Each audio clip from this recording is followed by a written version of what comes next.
Hayop kang banyaga ka. Hiyaw ni Camila habang maigpit ang pagkakahawak ng kawali. Habang ang banyagang among lalaki ay hayok na humahalik sa leg niya. Let go of me, or else I will tell your wife about this. Bulyaw ni Camila na takot sa maaaring mangyari sa kanya. Isa siyang OFW sa bansang London at minalas na magkaroon ng salbahe at manyak na amo. My wife doesn't care about whom I'll go to bed. So shut up and stop fighting. Gigil na wika ng apam na parang higante. Diyos ko po, tulungan mo po ako. Hiyaw ni Camila na napapapikit at ubod lakas na pinalo ang ulo ng amo niyang manyakis sa hawak niyang kawali. Kagad itong tumimbuang sa sahig na duguan ng ulo. Napatay ko ba? Kriminal na ba ako? Diyos mio, Camila. Nanginginig ang mga kamay ni Camila na sinalat ang dibdib ng amo. Parang nabunutan siya ng tinik nang malamang humihinga pa ito kahit nagmadali siyang kinuha ang maleta. Aalis ako rito. Bahala na. Bago umalis ang dalaga, ay tumawag muna siya sa embassy at na-report ang pang-aabusong ginawa ng amo niya. Takot na takot si Camila. Sinabi ng taga-embassy na maghintay siya at ipaparescue siya sa mga pulis doon sa address niya. Sinabi na rin niya ang ginawa niya sa amo niya, kaya kaagad siyang pinayuhan ng taga-embassy na umalis na ng bahay at sasalubungin na lamang siya ng mga ito. Palingalinga si Camila habang bitbit ang maleta na lumalabas sa malaking bilya. Tatakasan niya ang kanyang among manyakis habang hindi pa ito nagigising. Nagtatrabaho si Camila sa ibang bansa bilang isang katulong, ngunit minala siyang makatagpo ng among manyakis. Takot na takot siya dahil sinimula na siyang pagsamantalahan ng kanyang among lalaki. Mabuti na lamang at hindi na ituloy ang masamang binabalak nito. Wala kasi ang asawa nito na isang guro sa isang prestigyosong paaralan sa London. Kaya ngayon, heto siya kahit duguan ng ulo matapos ibagok ng amo niyang foreigner sa pader, ay tumakas na si Camila. Nakikipaglaban pa siya rito kanina dahil pinipilit siya nitong angkinin. Kahit saan siya pumunta ay okay lamang iyon, basta't makaligtas lamang siya sa kanyang among salbahe. Paparating na rin naman ang mga pulis na magre-rescue sa kanya. Aray! Napayaw pa siya sa sakit nang mapatid ang bato sa labas ng gate ng villa dahil nakapaa lamang siya. Di bali nang mamatay siya sa lamig ng yelo at sa sugat sa ulo kesa naman mamatay siyang gahasain ng salbahe niyang amo na mukhang higante ng Clash of Clans. Nanginginig ang mga kamay niyang kinapa sa bulsa ang cellphone upang tumawag ulit sa embassy habang tumatakbo palayo ng villa at hila-hila pa ang maleta niya nang wala siyang makapa. Napatakip na lamang siya sa kanyang noo nang maalalang naiwan niya ang kanyang cellphone sa loob ng kwarto sa pagmamadali. Nawalan kasi ng malay tao ang amo niya matapos niya itong hambalusin ng kawali sa ulo. Hey nako, ang tanga-tanga mo talaga, Camila. Paano na to? Hey you, get back here or I will skin you alive. Sigaw ng higanting foreigner niyang amo na nagising na pala at tumatakbong sumusunod sa kanya. Diyos ko, Camila, takbo na! Sigaw niya na mabilis na tumakbo at iniwan na lamang ang maletang daladala dahil sa bigat nito. Magkahalong sipon, luha at uhog na ang nasa mukha ni Camila, ngunit wala siyang pakialam. Idagdag pa yung dugo sa sugatan niyang ulo at mga galo sa paa. Ganon na lamang ang sigaw niya nang pinutukan siya ng baril ng kanyang amo. Ay kabayong bayot! Hiyaw ni Camila at kinapa ang katawan kung nabutas ba matapos ang putok na iyon. Mabuti na lamang at mahilig siyang manood ng pelikula ni Action King Fernando Poe Jr. Kaya't mabilis pa sa 4:00 napadapa ang dalaga na ngayon ay muli na namang tumatakbo.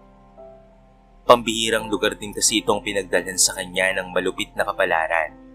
Walang kapitbahay at nasa tuktok pa ata sila ng bundok na nagyayelo na sa lamig.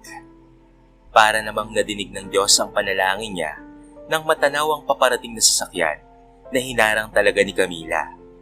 Idinapa niya ang mga braso at pumagitna sa daan. Sana uminto ka! Sana uminto ka! Hiyaw niya sa utak niya na sana'y tumigil ang sasakyan para sa kanya nang biglang mabilis na nagpreno ang driver ng sasakyan. Dinig na dinig niya pa ang lagitik ng pag-apak ng brakes nito. Hey!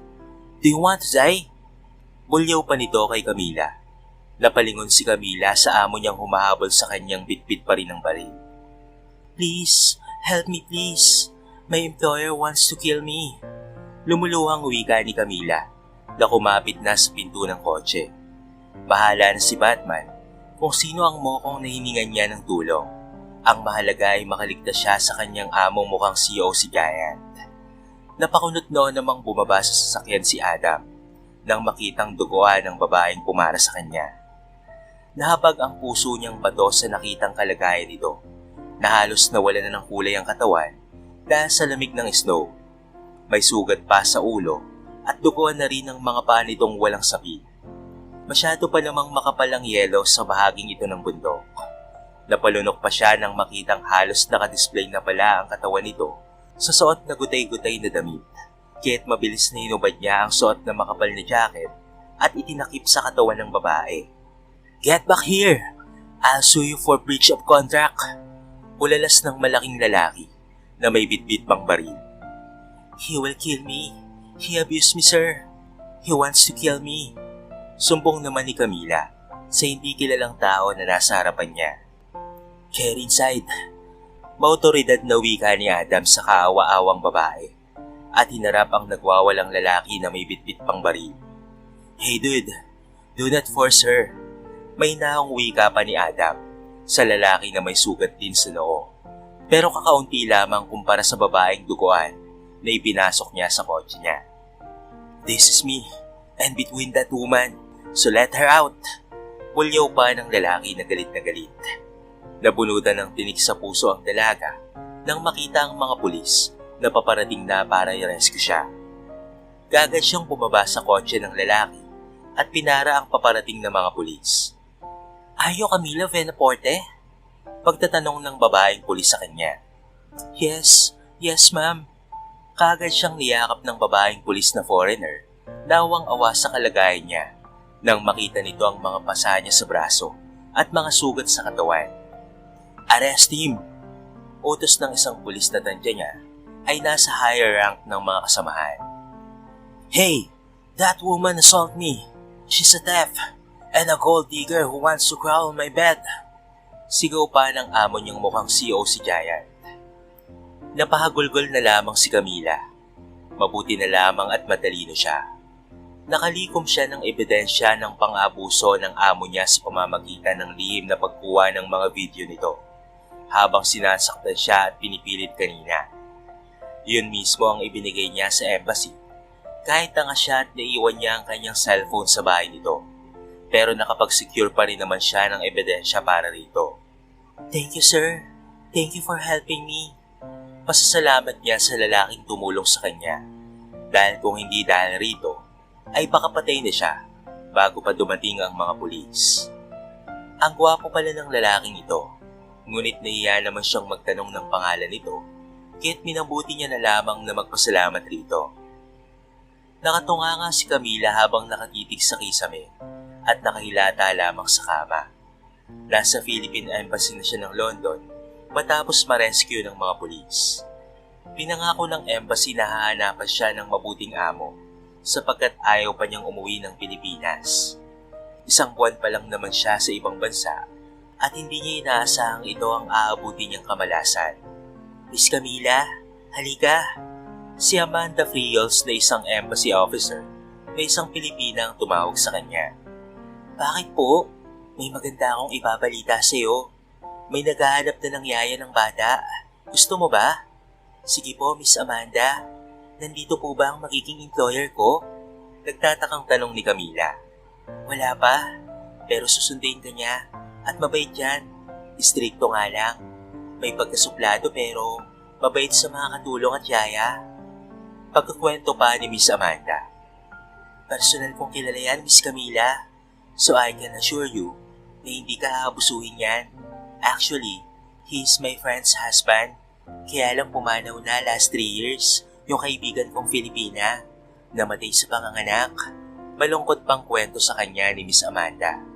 Kinahapunan ay dumating na nga ang lalaking sinasabi sa kanya ni Amanda. Nagulat pa siya nang makita ang lalaking sakay ng kotseng nakasalubong niya noong tumakas siya sa amo niyang giant. Ang lalaking tumulong sa kanya. Sandaling napatanga ang dalagang si Camila. Napakagwapo pala nito. Ngayon niya lamang napansin. Kaso yung makapal nitong kilay ay laging nagkasalubong kagaya noong unang araw na nakita niya ito. I am Adam Williams. You already know me, right? Seryosong sad nito na wala man lamang siyang mabasang ekspresyon sa mukha nito. Yes, sir. I heard a lot from Miss Amanda. I'm Camila Benaporte. Inilahad pa ni Camila ang mga kamay, ngunit kunot na lamang itong tumitig doon. Nahihiyang itinago na lamang ni Camila ang mga kamay sa likuran niya. Ang arte naman ng lalaking ito. Gagad siya nitong kinuwang yaya ng anak nitong 3 years old pa lamang. Matapos niyang pumirma ng 2 years contract dito. Maganda ang nakasaad sa kontrata ni Adam Williams. Meron pa siyang day off at ito na rin ang magbabayad ng insurance niya. Kaya hindi na nagpatumpik-tumpik pa si Camila. Kagad niyang pinirmahan ang kontratang ibinigay ng gwapong si Adam Williams. Kinakabahan si Camila nang makaalis na sila sa embassy dahil hindi niya na ito naririnig na magsalita pa. Yung mga magagandang mata nito na kulay asul na kagaya ng dagat ay tila patalim kong tumitig. Pinagpapawisan tuloy ng malikit ang dalaga kahit naligo naman siya kaninang umaga dahil sa nakakamatay na mga titig nitong tila bumabaon sa kaluluwa niya. Para tuloy siyang dinadala sa katayan sa lagay na ito. Thank you for hiring me as a nanny to your child, sir. Kinakabahang wika ni Camila na puno ng pasasalamat sa lalaki na kahit papaano'y iniligtas siya nito sa amo niyang higante dati. Nakaramdam siya ng kakaibang kaba at excitement sa bagong pagkakataon na ito. Ngunit nakakabahala ang lalaking ito na matalim kong tumitig sa kanya. Pakaramdam niya tila siya ginigisang tulingan sa paraan ng pagtitig nito. Idagdag pa ang malakas na pagbundol ng puso niya sa tuwing nahuhuli niya itong nakatitig sa kanya sa loob ng sasakyan. Pambihira kasi itong kagandahan niyang minana niya pa sa abuela niyang pumanaw na. Maliit at matangos ang ilong niya. Habang ang singkit niyang mga mata ay dumadagdag pa sa kagandahan niya. Napatigil siya sa pagmumuni-muni niya nang tumikhim ang amo niyang gwapo. Will you stop staring at me? Matigas na wika nito. Nakakahiya. Nahuli pa siyang kanina pa nakatitig dito. Namumula sa iya si Camila na napayuko at natatarantang uutal-utal na sumagot dito. I am sorry, sir. Stop stammering. It makes you more uglier. Napakagatlabi si Camila. Ang kapal naman ng mukha ng taong ito. Natawagan siyang pangit. Siya yata ang pinakamagandang nilalang doon sa bahay nila. Malaki ang pasasalamat niya nang iniligtas siya ng lalaki sa amo niyang salbahay at manyakis. Pero hindi lubos akalain ni Camila na ito ang aabutin niya sa gwapong apam na ito. Panlalait sa kagandahan niya. Napakagwapo nga pero napakasuplado. Mahinang wika ni Camila. Halos mapasubsob sa harapan ng kotse si Camila nang bigla itong magpreno at binalingan siya. Mabuti na lamang at nakaseatbelt siya. What did you say? Inis na sambit ni Adam. Nalalata sa mukha ang pagkainis kay Camila. Nothing, sir. I said, you're so handsome and good. Namumutlang wika ni Camila sa lalaki. Muli namang binuhay nito ang sasakyan. Liar.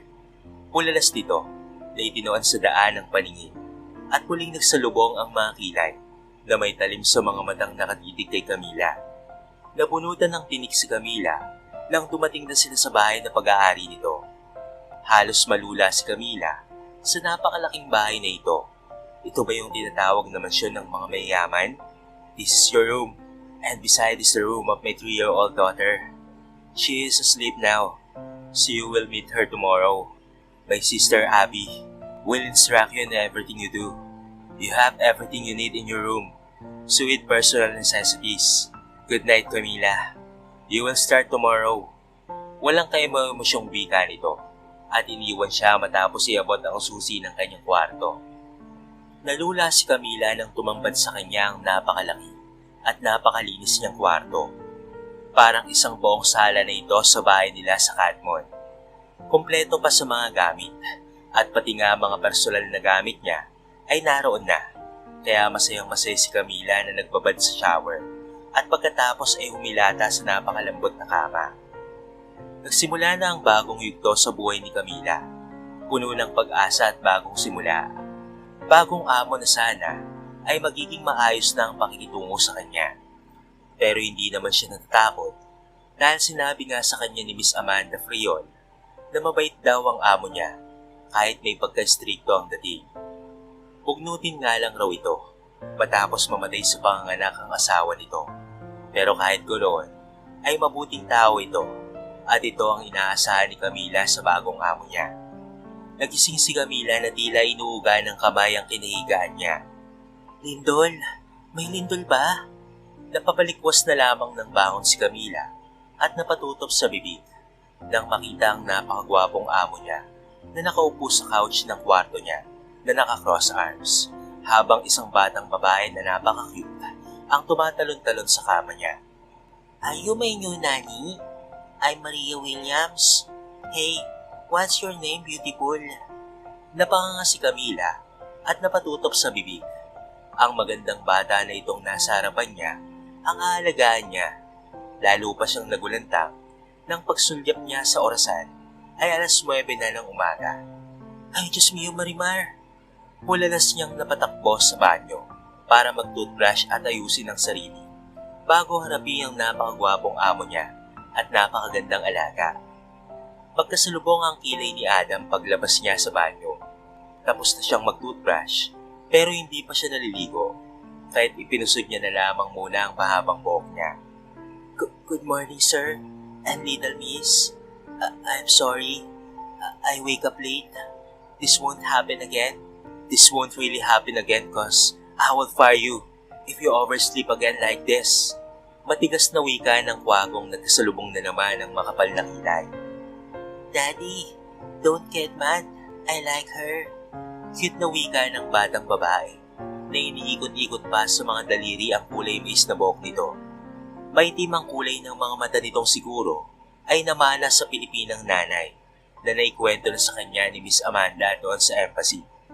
Napayuko na lamang siya na tumango at hindi na nagsalita pa. "Fix yourself and Happy will talk to you about the things you need to do."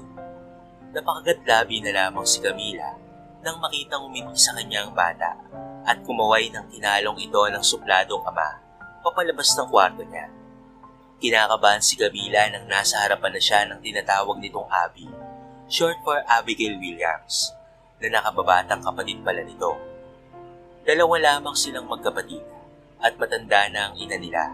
Nakasama rin nila sa bahay. Ngunit may ibang caregiver naman din na nag-aalaga rito. Naging masaya siya nang malamang Pilipina rin pala ang caregiver ng matanda. At ayon pa kay Abigail, ay kapatid daw ito ng namayabang asawa ni Adam.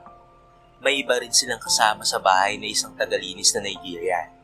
Nalaman niya mula kay Abby na dapat pala ay extra careful siya sa mga sinasabi niya sa bata dahil napaka-sensitive daw nito. Lalo kapag napag-uusapan ng patungkol sa nanay nito na halos buong araw itong umiiyak kapag naririnig nitong namatay ang ina sa panganganak sa kanya. Nalaman niya ring may allergy ito sa peanuts, kung kaya't bawal dito ang lahat ng pagkain may mani. Pati na rin ang lahat sa pagkain, vitamins nito at daily activities. Napatanga na lamang ang dalaga nang malamang nag-aaral na pala ito ng math at astrology sa murang edad ng bata. "So she is not allowed to play with other kids?" "Shucks," natanong ni Camila kay Abigail na nalaman niyang halos kidad niya lamang pala ito. "Yes, Adam's rule. It happens before. Maria fell in the tree while hanging with the kids outside and she injured her left arm. So my brother fired the nanny. I'm so sorry, Camila, but don't you dare to break Adam's rules so you can stay here for a long time, okay?" Nakangiting wika ni Abigail at sinabi pa nitong hindi naman nananakit si Adam, naninigaw lamang. na sinundan pa nito ng kapilyahang tawa, sabay hampas sa braso niya na ikinagulat naman ni Camila. Lumipas ang ilang araw at okay naman ang buhay niya sa loob ng mansyon ng mga Williams. Nararamdaman niya na lamang ang hindi magandang pakikitungo ni Karil na caregiver ni Mrs. Williams na kapatid ng ina ng batang inaalagaan niya. Wala ka bang ibang ginagawa? Nakikita mo bang busy ang mga katulong dito? Bakit hindi ka na lamang magwalis doon sa likod ng bahay? Total ay tulog pa naman si Maria. Bulyaw sa kanya ni Karil. Karil, sinabi kasi sa akin ni Abby na hindi ko pwedeng iwan si Maria kapag natutulog ito. Pagrarason niya, kaya't nakatikim tuloy siya ng nakakarinding hiyaw nito. Bago ka pa lang dito, ay parang kung sino ka nang umasta. Get out! Get out! Sigaw nito sa kanya, kaya halos mapalundag na lamang siya sa pagkabigla. Hindi niya inaasahang napaka-terror naman pala ni Karil dahil napakaamo ng mukha nito kapag nandito sina Adam, Abby at Mrs. Williams. Dinala kasi sa doktor si Mrs. Williams dahil sa taas ng presyon ng dugo. Naikuyom na lamang ni Camila ang kamao na bumalik sa kusina at nakipagsukatan ng tingin kay Karil. Pareho lang naman sila ditong yaya, kaya wala siyang pakialam dito. Nagugutom ata siya.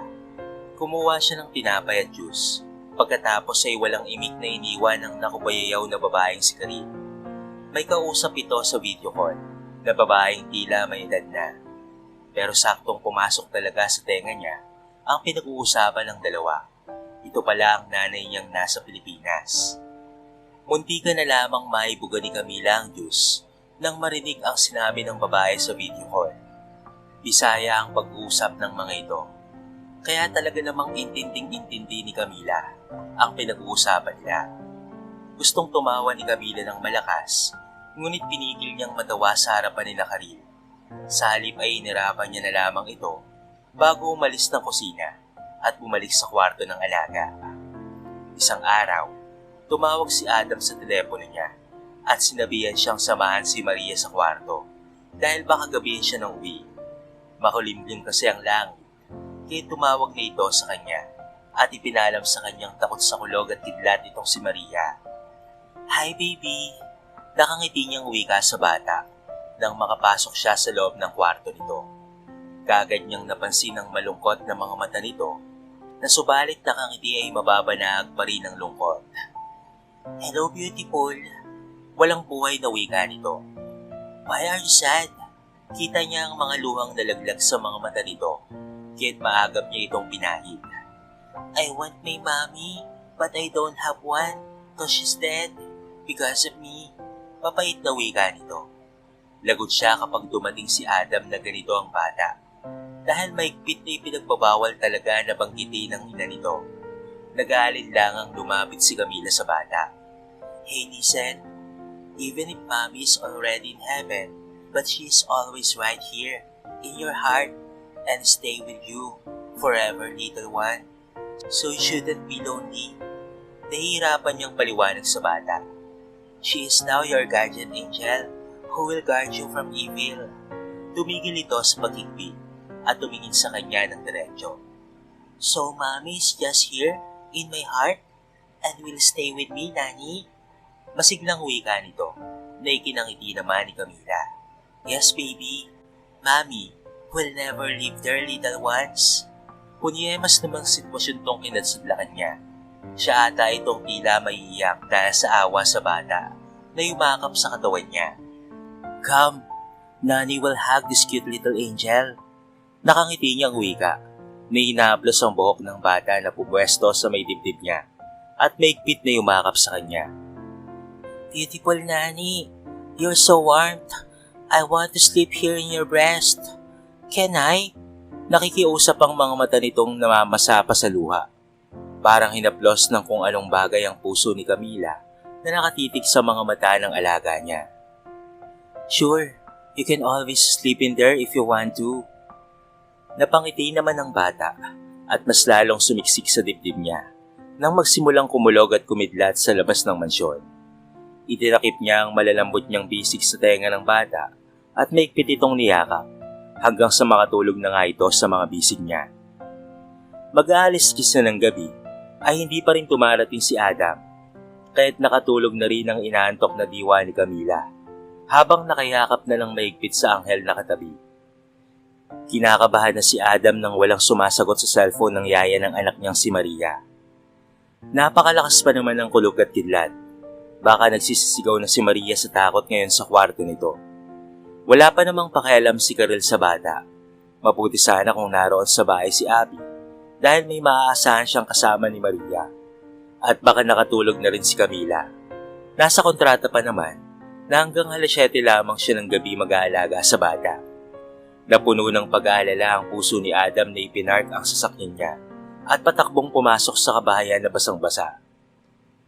"Oh Adam, you are soaked," bulalas ni Karel. Nakaagad namang inabutan ng tuwalya si Adam. Ngunit hindi tinanggap ng lalaki. Sa halip ay patakbo itong dumiretso sa kwarto ni Maria. Inis na padabog na inampas ni Karel ang towel sa upuan. "May araw ka rin sa akin, Adam ka. Palagi mo na lang akong iniiwasan. Mapapasakin ka rin." Inis na wika ni Karel na mabibigat ang mga paang naglalakad patungo sa kwarto niya. She was so disappointed sa lalaking hindi man lamang napapansin ang lahat ng effort niya para mapalapit rito. Buhay pa man ang kapatid niya noong si Kyla, ay may gusto na siya sa lalaki. Pero si Kyla ang nagustuhan nito at inasawa. Kaya noong namatay si Kyla sa panganganak, ay inaasahan niyang mapupunta sa kanya ang pagtingin ni Adam. Pero nitong 3 taong lumipas simula noong namatay ang kapatid niya, ay tila wala itong ibang babaeng nakikita. Maliban na lamang kay Kyla. Parang kasamang nilibing kay Kyla ang puso nito. Humahangos na umakyat si Adam sa second floor kung saan naroon ang kwarto ng anak. Mabilis na binuksan niya ito kahit basang-basa pa siya sa ulan. "Baby, Daddy's here." Napaamang si Adam na walang Maria ang nakasiksik sa gilid ng kama at umiiyak. Kundi payapa itong natutulog na nakayakap sa yaya niyang si Camila. Nakatulog ito na nakasiksik ang bukas sa mayayamang dibdib ng yaya niya, habang mahigpit naman itong niyayakap ni Camila sa mga braso nito. Parang hinahaplos ang puso ni Adam na maingat na pumasok sa kwarto ng anak niya na nakatitig sa dalawang payapang natutulog. "They looks like a mother and child sleeping." Bulalas niya sa sarili at nanghihinang naupo sa couch. Hindi napigilan ni Adam ang pagtulo ng mga luha niya. Kung sana'y buhay pa si Kyla para maalagaan nito ang anak nilang si Maria, ay hindi siya mahihirapan. Ang hirap ng buhay niyang mag-isa na walang katuwang sa pagpapalaki kay Maria. Napasingap na lamang si Camila nang mapansing may mga matang nakatitig sa kanya, kaya nagising siya sa malalim na pagkakatulog. Hindi niya maigalaw ang kanyang katawan dahil natatakot siyang magising ang batang katabi at kinabahan siya nang makita si Adam na namumula ang mga mata. Basang-basa pa ito sa ulan. "Sir, I'm sorry I've slept." Takot na takot niyang wika rito. Akmang magpapaliwanag pa siya at maingat na inalis ang mga kamay ng alaga niyang nakapulupot sa bewang niya nang sinenyasan siya ni Adam na huwag gumalaw. "Just sleep here beside my daughter." Namamahos na wika nito na tila galing pa sa pag-iyak, kahit nagtatakang napatitig si Camila sa lalaki.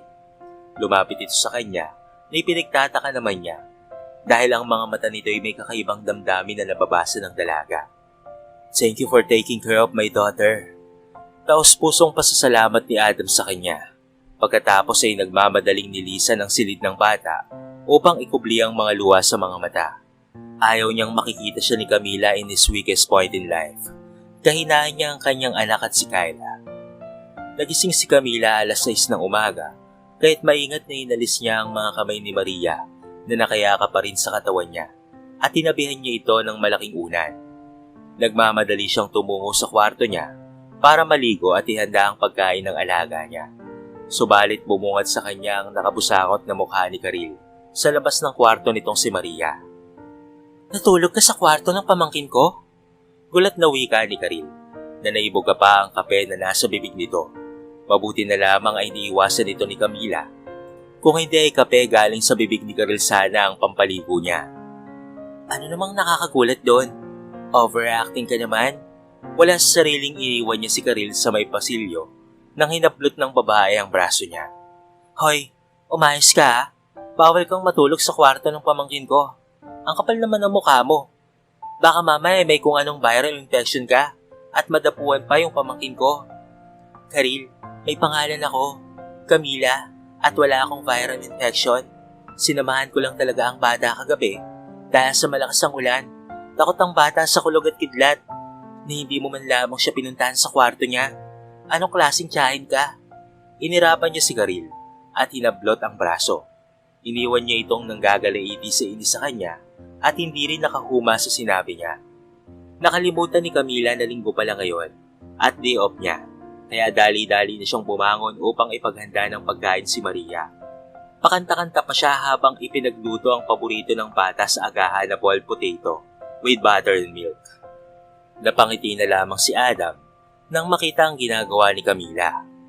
Hindi niya mapigil ang kanyang sarili, kaya't idinaan niya na lamang sa pagtikhim upang tumigil ito. Sa totoo lang, marunong siyang magsalita ng Bisaya dahil tinuruan siya ni Kyle.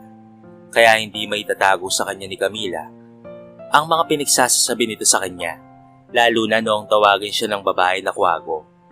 Napapitlak si Camila nang paglingon niya ay naroon si Adam sa may pintuan ng kusina.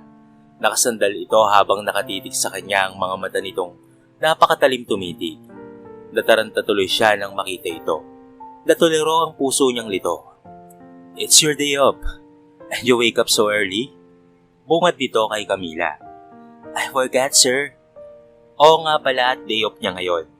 Kaya't biglang natuwa ang puso ni Camila na kanina'y natutuliro, subalit napawi rin ang tuwa niya nang maalalang wala pala siyang alam na maaaring puntahan rito. You can go now. I'll finish what you're doing. Tumambol ang kaba sa puso ni Camila nang mapalapit sa napakagwapong si Adam Williams. Sobrang bango pa ng amoy ng katawan nito. It's okay, sir. I'm not going anywhere. I'll just finish Maria's breakfast and I'll just stay in my room. Inagaw niya ang bowl na may lamang patatas na hawak-hawak ni Adam, kaya hindi sinasadyang nahawakan niya ang kamay nito.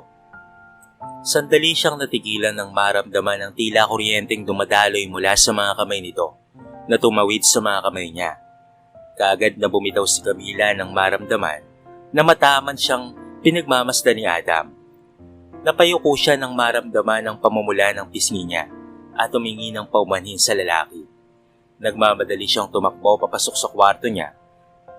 At bakit masyado siyang ulyanin at nakalimutang linggo pala ngayon? Naiilang siya kay Adam sa mga sumunod na araw na lumipas, lalo na sa paraan ng pagtitig nito sa kanya, na ikinababahala ng marupok niyang puso. Walang pasok sa opisina si Adam tuwing linggo dahil binibigyan nito ng oras ang anak na makasama sa buong araw. Kaya minabuti na lamang ni Camila na matulog ulit ngunit hindi pa siya napapapikit nang maramdaman niyang may maliit na kamay ang umihila sa kanya. Hey beautiful, can you come with us in the park?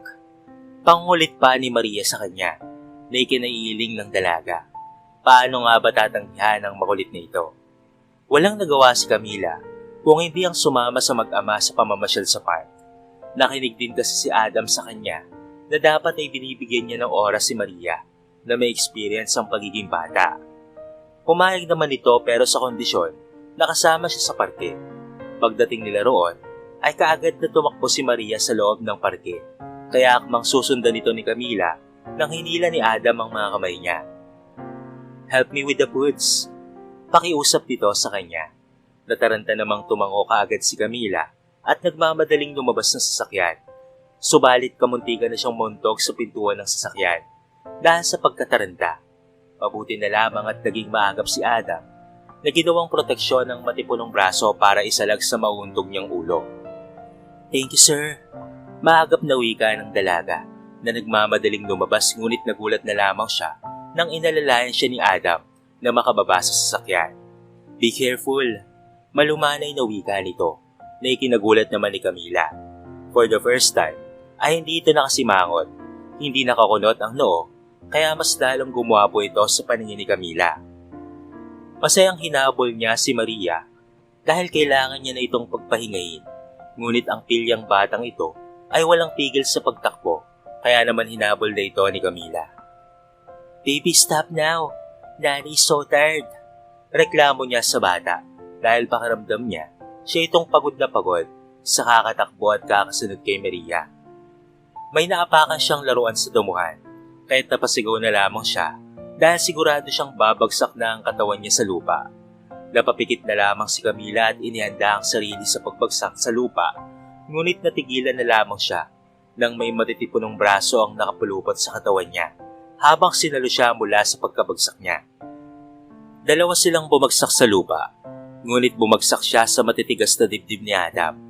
Sandaling natigil sa paggalawang oras sa paligid ni Camila nang magtama ang mga mata nila ni Adam habang ang mga braso nito ay nakapulupot sa katawan ni Camila. "Ay, Daddy's down!" Kensyaw pa ni Maria sa kanilang dalawa. Nabigla na lamang siya nang bumangon si Adam. Nabuhat-buhat siya at dinala sa tent nila. "Baby, I win!" Sigaw pa nito sa anak na tumatawa pa. Tila nabatumalani si Camila sa nakita niyang natural na pagtawa ni Adam habang nasa mga braso siya at maingat na inilapag siya sa tent. "Are you okay?" Tanong nito sa kanya nang mapansin ang pananahimik niya. Patakbo namang lumapit sa kanila si Maria na tumatalon sa mga braso ng ama.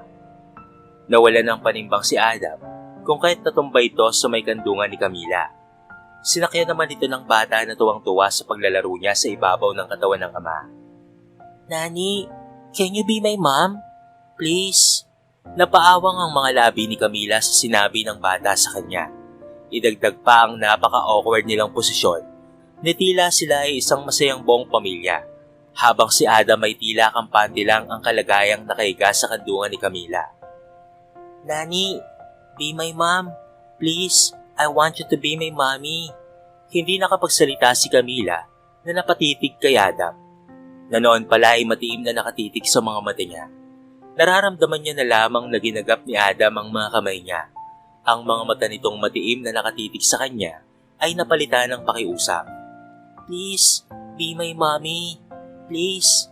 Paglalambing pa ni Maria sa kanya. Muli ay napadako ang mga mata ng dalaga sa mga mata ni Adam. "Yes, baby. Yes, I'll be your mom from now on, okay?" Pagtango ni Camila habang nararamdaman niya ang mga kamay ni Adam na nakahawak sa bewang niya, na lalong ikinalito ng puso ng dalaga. Lumipas pa ang ilang buwan na naging napakalapit ng loob ni Maria sa kanya hanggang sa nag-celebrate ito ng kanyang 4th birthday. Naroong palaging matalim na mga titik ang tinatanggap niya mula kay Karil at pang-iinsulto, subalit hindi na lamang ito pinapansin ni Camila. Iniiwasan niya na lamang ang babae. Masungit pa rin sa kanya si Adam kapag silang dalawa lamang ang magkaharap, pero kapag nariyan si Maria, ay napakatiklop ito. Hanggang isang araw ay may ginanap na party sa mansyon ng mga Williams in celebrating the 60th birthday of Mrs. Dorothy Williams. Halos malula si Camila sa napakalaking selebrasyon na iyon. Nahihiya rin siya dahil ipinakilala siya ni Abby sa mga pinsan nila. "Hi, I'm Gregory Williams. You are Camila Venaporte, right?" Magalang na tanong ng isang pinsan nila Abby at pati na rin ni Adam na inilad sa kanya ang mga kamay nito. "Yes." Tango niya. Nginitian ng lalaki na magalang naman niyang tinanggap ang nakalahad nitong mga kamay. Ngunit hindi nakaligtas kay Camila ang magkasalubong na kilay ni Adam nang makita sila ni Gregory na magkadaop ang palad.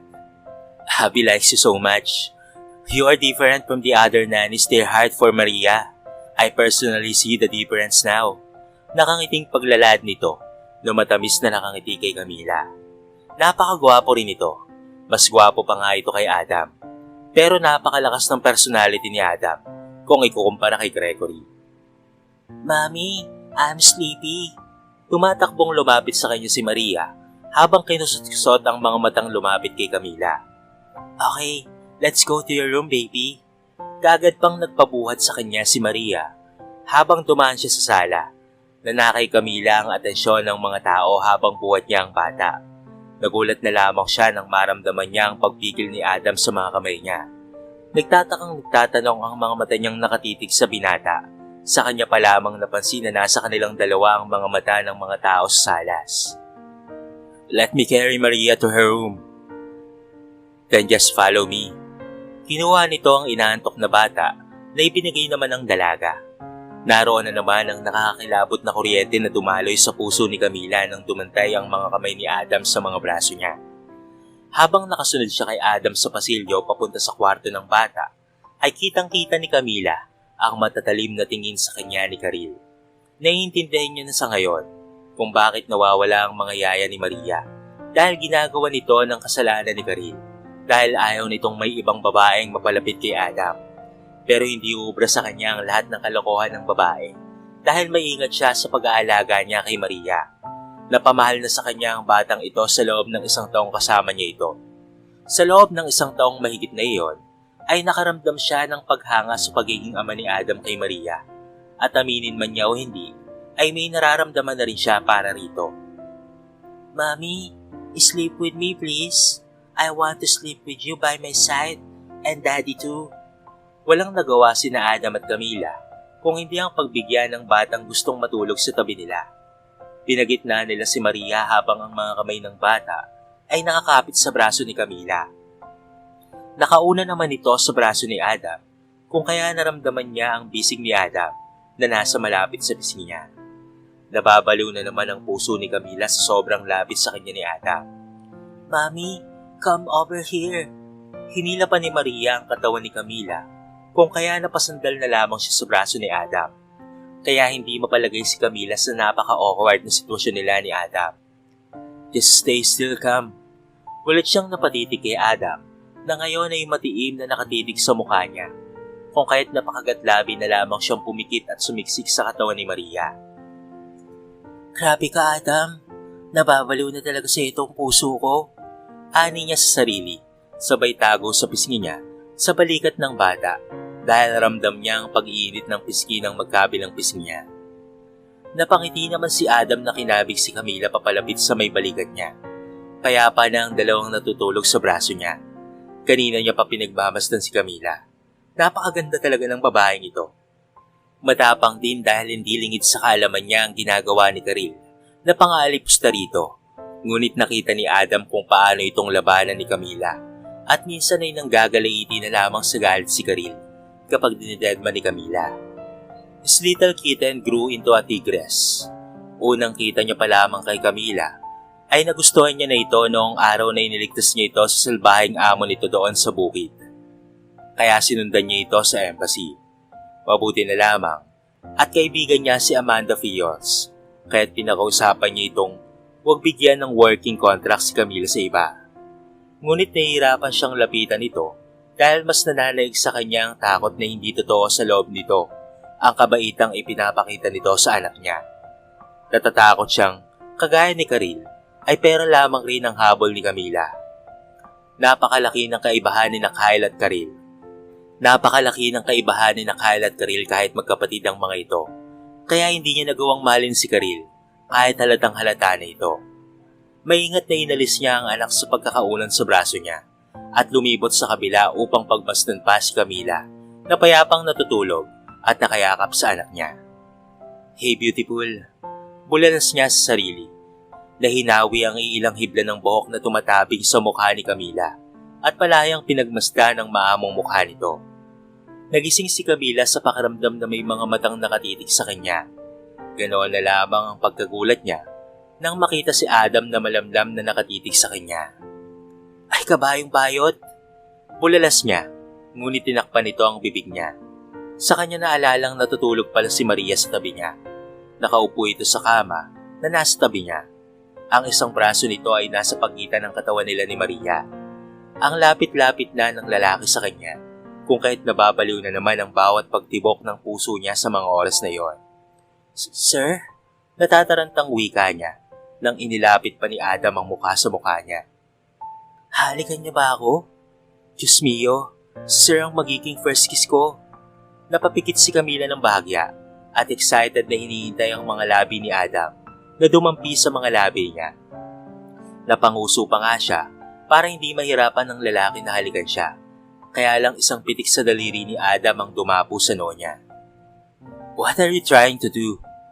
Hiyang-hiya na inayos niya ang mga labi mula sa pagkakanguso at nagmulat ng mata. Pulang-pula ang mukha niya nang makita ang natatawang ekspresyon sa mukha ni Adam. Maingat na bumangon siya mula sa pagkakahiga sa kama ni Maria at iniayos ang kumot ng bata. Excuse me sir, Maria is already sleeping. I have to go. Sa pagmamadali ni Camila, ay napatig niya pa ang paa sa couch kaya napahiyaw na lamang siya sa sakit na sinuri ang kuko sa paa niya na sobrang sakit. Pigil niyang hiyaw na halos mapatalon sa sakit. Danghag kaayo ka ba? Nanlaki ang mga mata ni Camila sa sinabi ni Adam na Bisaya language na ang ibig sabihin ay ang tanga niya. Marunong itong magsalita ng Bisaya. Marunong kasing magbisaya at magtagalog si Adam dahil tinuruan ito ng asawang si Kyle. Mas lalo siyang nagulat nang hinila siya ng lalaki at isinandal sa pader. Napamulagat ang mga mata ni Camila nang dumapo sa mga labi niya ang mga labi ni Adam. Napakabango ng hininga nito at ang lambot ng mga labi nitong gumagalaw sa itaas ng labi niya. Napapikit na lamang si Camila dahil nakakahiya at napaka-inosente niya sa ganoong bagay. Hindi siya marunong kung paano tumugon sa mga halik nito. But Adam's lips, they so sweet na tila kay sarap namnamin. Kung kaya sinabayan na lamang ni Camila ang bawat paggalaw ng mga labi ni Adam. Camila, malamyos na pagtawag nito sa pangalan niya. Habang saka pa lamang napansin ng dalaga ang matitipon braso nito na nakayakap sa bewang niya. Sunod-sunod na katok ang nagpahiwalay sa kanila ni Adam. Sa pagkabigla niya ay tinulak niya ang lalaki at patakbong tinungo ang banyo ni Maria. Isang linggo ay inaya siya ni Abby at Gregory na sumama sa kanila sa isang party. Pinayagan rin naman siya ni Adam dahil kasama niya si Abby. Kahit masayang-masaya si Camila dahil sa unang pagkakataon sa isang taon at 6 na buwan niyang pananatili kina Adam, ay makakapag-party na rin siya sa wakas. Kasama niya pa si Abby, na ngayon ay siyang namimili ng damit na isusuot niya sa pupuntahan nilang party. Pagbaba nila sa salas, ay naroon sina Gregory at pati na rin si Karil na sasama rin sa party. Napatangan na lamang si Gregory nang makita siyang suot ang isang above the knee na kulay blue na damit na bagay sa kanya. Nakapusod ang mahaba niyang buhok, kaya't bagyang nakadisplay ang makinis na balikat ni Camila.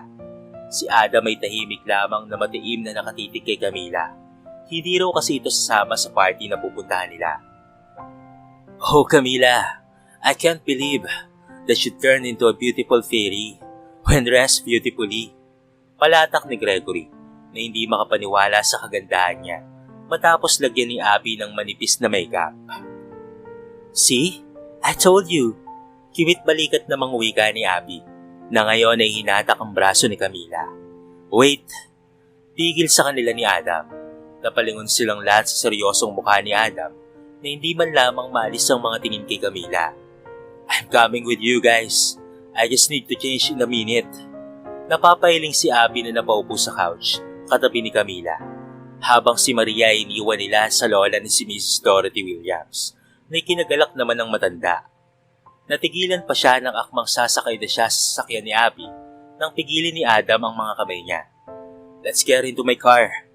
Pigil ni Adam sa kanya. Makahulugan namang gumuhit ang malapad ng ngiti sa labi ni Gregory at Abby. Kinawayan niya na lamang sina Abby nang hilayan na siya ni Adam sa sasakyan niya. Pinagbuksan pa siya ng lalaki ng pintuan at inalalayan siyang makasakay sa loob. Adam, can I ride in your car too? Gregory is making fun of me. Pagdadabog na tumakbo papalapit sa kanila si Karil na kumapit pa sa braso ni Adam. Napabuntong hininga na lamang si Adam na itinuro kay Karil ang likurang upuan. I want to transit, Adam. Then you can stay here. Napatutop si Camila sa bibig niya at gustong matawa sa sinabi ni Adam. Saka iniwan si Karil at lumibot na sa driver's seat. Padaskol na pumasok si Karil sa sasakyan ni Adam sa likod. Napasinghap si Camila nang biglang lumapit sa kanya si Adam at ipinasuot sa kanya ang seatbelt. Thank you. Wika niya sa lalaki na tinanguan lamang siya matapos bitawan ang seatbelt niya. You're such an ignorant monkey. You can't even wear a seatbelt by yourself? Nakairap na wika ni Karil sa kanya. Pero sinalubong ito ng masamang tingin ni Adam kung kaya't napatigil ito at umayos sa pagkakaupo. Sa party ay hindi mapalagay si Camila. This is her first time na makapasok sa ganitong uri ng pagtitipon. Sila lang ata na dalawa ni Karil ang mga taga-ibang mundo ang nakahalo sa mga ito. Kaya minabuti na lamang ni Camila na maupo rito sa gilid. Si Karil naman ay parang lintang nakakapit ngayon kay Adam, habang si Gregory at Abby ay nakikipag-usap sa mga kakilala. Pinili ni Camila na dito na lamang maupo sa mesa na nasa malapit sa pool dahil walang gaanong tao. Pinakilala naman siya kanina ni Gregory at Abby sa mga kakilala ng mga ito. But most of them were disgusted nang malamang yaya siya ng anak ni Adam dahil iyon ang laging pinagsasabi ni Karil sa mga taong gustong kumausap sa kanya. Kaya sobrang nanlilit si Camila sa sarili. "Hey, you want some drink?" Alok sa kanya ng isang lalaking lumapit sa kanya. "No, thank you sir." Magalang na sagot ni Camila sa lalaki. "Oh, are you trying to insult me with this drink? I'll give it to you, so the poor monkey can even taste the sweetest wine in the city. And this poor monkey is refusing my offer." Namula sa galit si Camila na tumayo. Sa sasakyan niya na lamang hinintay sina Adam. Ang kapal naman ng mukha ng lalaking itong light-lighted siya. Para naman itong mangkukulam sa lalim ng mga mugtong mata nito. Kaya hindi napigilan ng dalaga ang mapaismit sabay tayo sa kinauupuan. "If you will excuse me sir." Magalang pa ring wika ni Camila na nagpipigil ng damdamin. "Hey, I'm not done yet with you." Nagulat na lamang si Camila nang bigla siyang hablutin ng lalaki. Kaya't itinulak ito ni Camila. Dahilan kaya't napabitaw siya sa lalaki at malakas ang pagbagsak niya papuntang swimming pool. Napasinghap ang mga tao nang makitang may bumagsak sa pool. Kakawag-kawag ang mga kamay ni Camila na bumagsak sa swimming pool dahil hindi naman siya marunong lumangoy. Ang ihilan ay napatingin na lamang sa kanila habang malakas ang boses ng lalaking nagsasabi na nilalanti siya ng isang yaya. Naikiyom ni Adam ang kamao na lumapit sa lalaki at sinuntok ito ng paulit-ulit. Galit na galit si Adam dahil nakita niya ang lahat ng ginawa ng lalaki kay Camila. Nahuli nga lang siya ng dating, habang si Gregory ay tumalon sa pool nang makitang papalubog na sa tubig ang katawan ni Camila. Camila! Naisuka ni Camila ang mga nainom na tubig mula sa pool, habang si Adam naman at ang lalaki ay naawat ng mga naroon. "See? That woman doesn't bring any good to us. She's a gold digger who wants to have Adam and even trying to get another man in the party." Wayaw pa ni Karil na nakapamewang. Napanganga na lamang siya nang dumapo sa mukha niya ang mga kamay ni Abby. "She did all this? Is this your plan to make us hate Camila?" Bulyaw sa kanya ni Abby. Napapaubo si Camila sa sakit ng lalamunan niya. Habang inaalalayan naman siya ni Gregory na tumayo. Basang-basa ang damit niya kaya napatakip na lamang siya sa bandang dibdib niya nang dumikit sa mayayaman niyang dibdib ang basang damit niya. "Thank you, Greg." Naluluwang wika ni Camila at nagmamadaling nagmarcha papalabas ng malaking bulwagan. Ganoon na lamang ang pagkagulat niya nang umangat siya sa lupa. Napatingala si Camila at nakita ang mga mata ni Adam na naniningkit sa galit. Hindi niya maintindihan ang emosyon na bumabalot sa lalaki. Ang tanging alam niya lamang sa ngayon ay nakakatakot itong tignan. Nang makapasok na sila sa kotse, ay maingat siya nitong ibinaba. Lumibot si Adam sa likuran at kumuha ng tuwalya sa compartment ng sasakyan niya. Pagkapasok sa loob ng kotse, ay sa kanya lamang nakita ang naglalandas na luha sa mga mata ni Camila. Napabuga ng hangin si Adam na tinuyo ang buhok ng dalaga, pati ang katawan nito, at binalot ng tuwalya. "I'm sorry about that." Bulalas ni Adam na niyakap ng maigpit ang umiiyak na si Camila. "Why are you asking for sorry? It's not even your fault." Humiikbing wika ni Camila. "It's my fault that I joined Greg and Abby in the party. It's my fault that I wanted to try a party in my life. I know that Karil hates me. I know Karil likes you so much.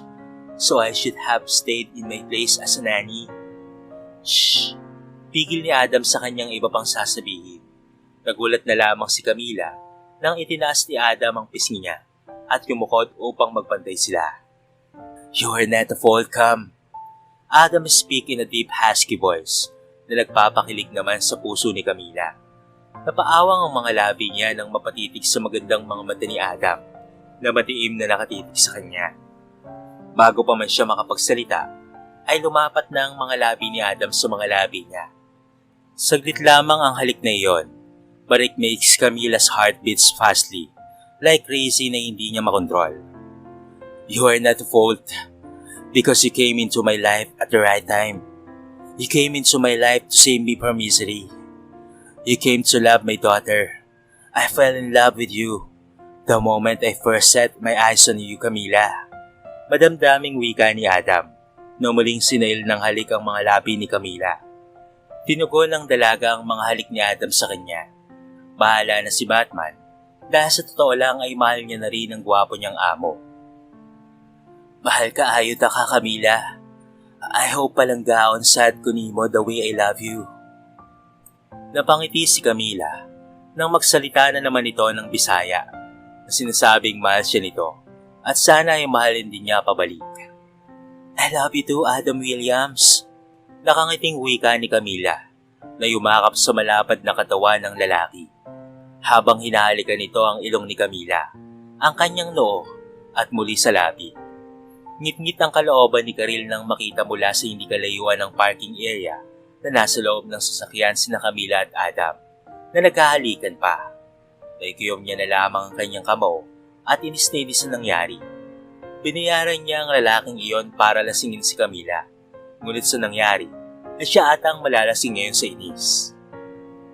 Siya lamang ang inaasahan ng pamilya niya sa Pilipinas. Simula noong mamatay ang article niya, ay paminsan-minsan na lamang binibigyan ng pera ni Adam ang mga magulang niya dahil nasanay ang mga ito na sinusuportahan noon ang article niya. Kinukulit na nga siya ng kanyang ina na tabihan sa kama si Adam kapag nalasing. Paano niya magagawa yon? Gayong hindi rin umiinom si Adam. Prostrated na si Karil, lalo ngayon at may magiging kaagaw na talaga siya kay Adam. Sa tagal ng inilagi niya sa pamamahay ng mga Williams, kahit isang halik o haplos ay hindi niya naranasan kay Adam. Gagawa siya ng paraan kung paanong mapapaalis si Camila sa pamamahay ng mga Williams. Sanay na si Camila na laging natutulog sa kwarto ni Maria.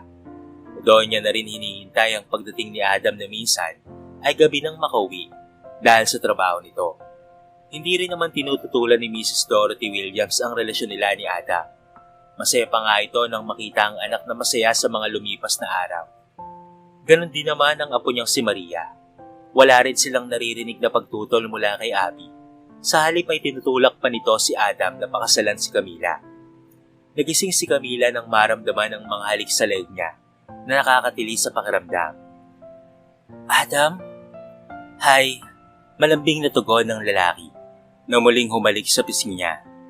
Maingat pa itong tumabi sa kanya. Nakapagbihis na ito ng pambahay na damit nang yumakap ito mula sa likuran niya. I have a surprise for you. Masuyong wika ni Adam sa kanya na hinawakan ng mga kamay niya at itinaas. Napasinghap si Camila nang makita sa palasingsingan niya ang isang diamond ring na kumikislap pa nang tumama sa maliwanag na ilaw sa kwarto ni Maria. Napabangon si Camila at halos hindi makapaniwalang napatitig kay Adam. Let's get married. There's 2 weeks left in your working contract and after that, we will go to your country and I will ask your parents' permission to marry you. Let's get married in your country or whatever you want. Napaluwa si Camila na napayakap kay Adam. Yes, Adam. I will marry you. Adam then kissed her lips again. Manghalik na puno ng pagmamahal at pag-iingat. Hinapit siya ng lalaki sa couch at doon lang napansin ni Camila na convertible pala ang couch na yon into a bed. Napatawa na lamang siya nang hilayan siya ni Adam pahiga sa tabi nito. I love you too, Adam, but stop kissing my neck. You're killing me, baby. Paglalambing niya sa kasintahan, but to her surprise, ay ginapos nito ang mga kamay niya sa malalaking kamay ni Adam at sinimulang halikan uli ang leg niya, kahit napatili na lamang si Camila sa kaliting nararamdaman. Pero tinakpan ni Adam ang mga labi niya sa pamamagitan ng mga labi nito at maingat na ipinaunan si Camila sa braso niya. Thank you for coming into my life, baby. Masuyong wika nito at payapang pumikit na ang mga bisig ay nakayakap sa katawan ni Camila. Napakatabis ng ngiti ni Camila sa mga labi habang pinagmamasdan ng makapal na kilay nitong perpekto ang hugis.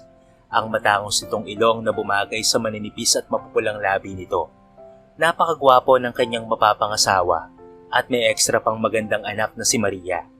Sino bang mag-aakala na sa pagtatrabaho niya rito sa London ay makakatagpo na siya ng lalaking magmamahal sa kanya at mamahalin rin niya.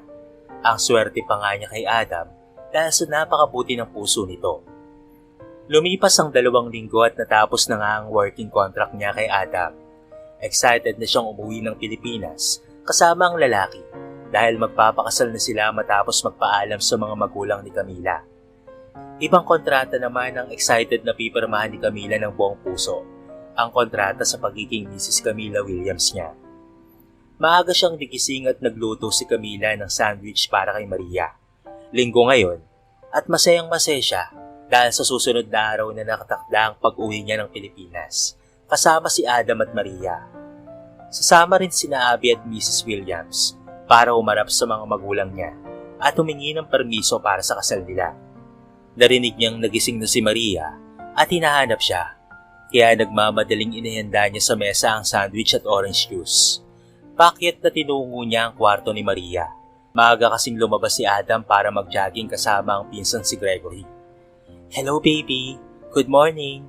Patakbong lumapit sa kanya ang bata na kaagad namang kinarga ni Camila papuntang banyo para doon ay mag-toothbrush. Kaagad na bumaba sila sa mesa at masayang kumain si Maria ng sandwich na inihanda ni Camila. Nang maya-maya ay namumula ang buong mukha ni Maria. Umiiyak itong itinuro ang sandwich na kinakain. Nahintakutan si Camila nang makitang napahawak ito sa dibdib at nahihirapang huminga. "Baby Maria!" Hindi magkandamayaw sa pagtawag ng tulong si Camila nang dumating sina Abby at Adam. Nanginginig sa takot na napatingin si Camila sa mga taong masama ang tingin na ipinukol sa kanya lalo na kay Karil. "Damn Adam, this is peanut butter." Hindi makapaniwalang hiyaw ni Abby at napatingin kay Camila. "Let's bring Maria to the hospital." Nanginginig na wika na biglang inagaw ni Adam mula sa kanya ang bata at isinugod sa ospital. Napahagulgol si Camila na napatitig sa sandwich na kinain ng bata. Hindi siya makapaniwalang magkakamali siya ng nilagay dahil alam niya sa kanyang sarili na cheese spread ang nilagay niya sa sandwich ng bata.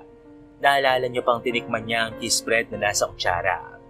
"Nasa critical condition ang pamangkin ko dahil sa katangahan mo. So if I were you, mas mabuting umalis ka na rito bago ka pa ipakulong ni Adam." Hiyaw ni Karil kay Camila. "No, hindi ako aalis rito dahil hindi ako nagkabali ng nilagay sa sandwich ng bata. Naiintindihan mo ba?" Bulyaw niya kay Karil. Nahilab sa luha ang mga mata. "Pwes, kung hindi ka aalis, ako na mismo ang tatawag ng pulis para ipakulong ka." Matapang na hinarap niya si Karil at sinalubong ang nagbabagang mga titig nito. "Hindi ako natatakot sa iyo. Wala akong ginawang masama rito at alam ko ring hindi peanut butter ang nilagay ko sa sandwich ng bata." Asik niya kay Karil at nag-walk out sa harapan nito. Tinawagan niya si Adam ngunit hindi ito sumasagot, kung kaya't napagpasya niyang sumunod na lamang sa ospital kung saan dinala nito si Maria. "Adam, how dare you to make mistake into my niece's food? I have already clearly told you that Maria is allergic to peanuts." Hiyaw ni Abby sa kanya. "Abby, I didn't make mistake. I have even tasted the cheese spread in the spoon after putting spread into Maria's sandwich. Abby, listen to me. Adam, I can't harm Maria. I love your daughter. And you know it how much I love your daughter." Napabuga ng hangin si Adam at napatitig sa kanya sa mga naniningkit na mga mata. Just leave Camila." Laylay ang balikat na wika ni Adam na ikinalungkot ng sobra ni Camila. "You didn't believe me?" Dismayadong wika ni Camila na hilawakan ng braso ng lalaki. Nagulat siya nang pumiksi si Adam at naningkit ang mga matang humarap kay Camila. "Maria is all I have, Camila. I didn't even know on what to think of this time about what had happened. I don't know what to believe. I want to believe that you love my daughter, but I doubted it now because of what happened. Karil even told me about plans you have to have me as your husband, to save you from your debts in the Philippines, that she had seen you so many times in the dating app, and I don't know what to believe, Camila. Do you really love me? Or just love me because of my money?" Napakagatlabi si Camila sa narinig at dumapo ang mga kamay niya sa mukha ni Adam na ikinagulat naman ni Abby at Gregory. "I have loved you with all of my heart. So with your daughter. I even treated Maria as my own. Have I ever asked you some money to pay my debt in the Philippines since we had this bullshit relationship? I didn't ask you a single penny, Adam. I don't have even a $1 debt back in my country. And my phone don't have a dating apps because I don't know how to install that apps. Hinampas niya si Adam sa dibdib, ngunit hinuli nito ang mga kamay niya. Look, I'm so sorry but... Hindi pa natapos ni Adam ang kanyang sasabihin nang magsalita na si Camila. Hindi ko na kailangan ng sorry mo, Adam. Hindi mo na rin ako makikita. Goodbye, Adam. Matapos niyang sabihin iyon, ay dumiretso na nga sa mansyon si Camila at nag-impake na. Paalam, Adam. Paalam, Maria. Sobrang sakit sa akin to pero hindi ko matatanggap na inakala ng amo mong mukha kong pera. Oo, nagtatrabaho ako rito sa inyo bilang yaya para magkapera ng malaki para sa pangarap kong negosyo pero hindi yun pambayad ng utang. Pabalyang isinara niya ang pinto ng kwarto niya. Habang pababa na siya ng hagdanan ay nakita niya si Karil na nakapamewang na natatawang nakatitig sa kanya. Sabi ko sa iyo na mapapaalis din kita rito. Natatawang wika ni Karil. So ikaw ang may pakana ng lahat? Nilagay mo sa panganib ang buhay ni Maria nang dahil lamang sa kasikaman mo? Nanggagaliti sa galit na wika ni Camila. Yes, and so what? Ang mahalaga, mawawala ka na sa landas ko. Allergy lang naman yon, kaya kaagad yung maagapan ng doktor. Ang mahalaga ay magalit sa iyo sina Adam at Abby nang mapalayas ka ritong hampas lupa ka. Nakangising wika ni Karil. So what are you waiting for? Layas na, tsupe! Sa galit ni Camila ay hindi niya napigilan ng sariling sugurin si Karil. Sinakmal niya ito sa sikmura na ikinasigaw naman ito sa sakit. Sinundan pa yun ni Camila ng isang nakakatuliling na sampal at hinila ang mahaba nitong buhok. Sa tingin mo, mapapatawad kita sa ginawa mo kay Maria ha? Oo, alis ako rito. Pero papatayin muna kita nang hindi mo na masaktan pa si Maria. Malakas na pinagsasampal ni Camila si Karil. Hindi pa siya nadala, iminudmod niya sa sahig ang mukha ni Karil. Yun ang nadatna ni Adam na eksena pagpasok nito sa kabahayan. Camila, stop it! Hinablot siya ni Adam mula sa katawan ni Karil, habang si Karil naman ay pinikilan ni Abby dahil kahit duguan na ang mukha nito ay hindi pa rin ito titigil hanggat hindi makaganti kay Camila. Are you okay? Nag-aalalang sinuri ni Adam ang mukha niya at katawan. Let me go. Singal niya kay Adam na ikinagulat naman ito. I will kill that bastard. Itinulak niya si Adam at muling sinugod si Karil. Camila, stop it! Natigilan si Camila dahil sa unang pagkakataon ay sinigawan siya ni Adam. That Karil almost killed Maria because of her jealousy. Sigaw rin ni Camila kay Adam na ikinagulat nito dahil hindi nito inaasahang napakatapang niya. Adam, do not believe her. I didn't do anything wrong. I didn't change the sandwich. May sasabihin pa sana si Karil nang dumating ang mga pulis kahit napangisi itong napatitig kay Camila na ngayon ay namumula pa rin sa galit ang mukha at nagpupuyos ang damdamin na pinipigilan ni Adam sa pamamagitan ng maigpit na pagkakayakap nito kay Camila. Sir, arrest that woman! Nagulantang ang lahat pati si Abigail nang itinuro ni Adam si Karil na pinapaaresto sa mga pulis dahil sa salang attempted murder dahil sa pagpapalit ng sandwich na kakainin ni Maria.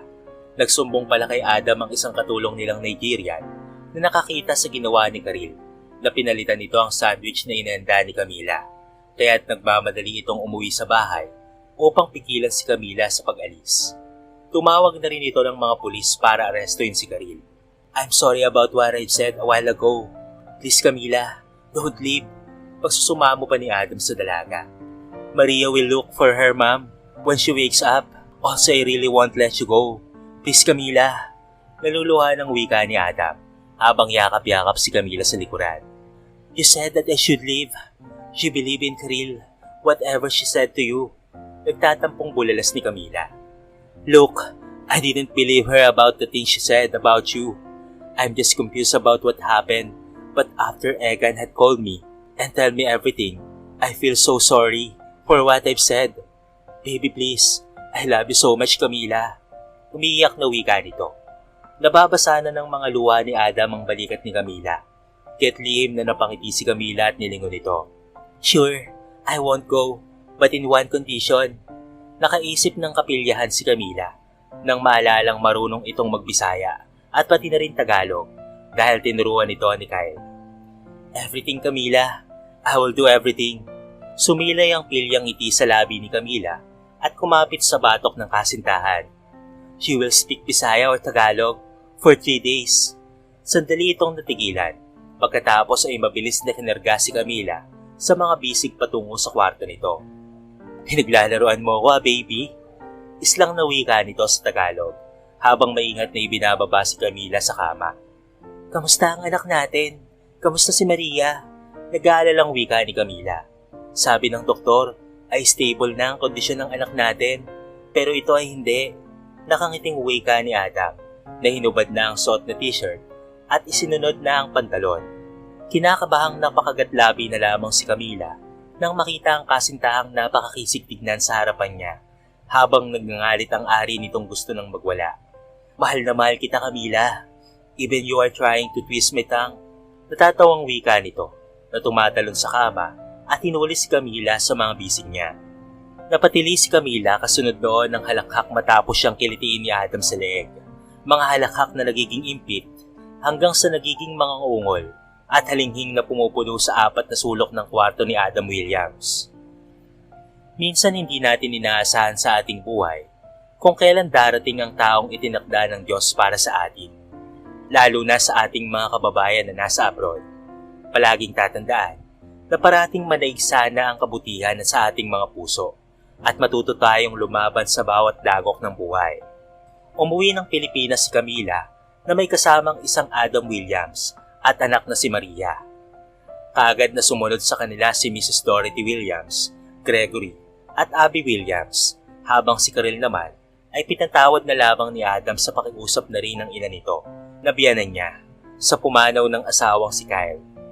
Pinauwi na lamang din ito ni Adam sa Pilipinas at ayaw niya nang magkaroon pa ng ugnayan sa pamilya ni Kyle na gahaman sa pera. Excited na si Camila sa paparating nilang kasal ni Adam sa simbahan ng Katmon, kung saan pinapangarap noon ni Camila na ikasal sa simbahan na nasa tuktok ng burol ng Katmon sa Cebu Norte, ang kinalakihang lugar ni Camila. Napangiti siya habang tinatanaw ang paparating na bangka sa tabi ng baybayin, kung saan naroon ang boyfriend niyang si Adam na hindi na yata napapagod sa kakasagwan sa maliit na bangka ng tatay niya.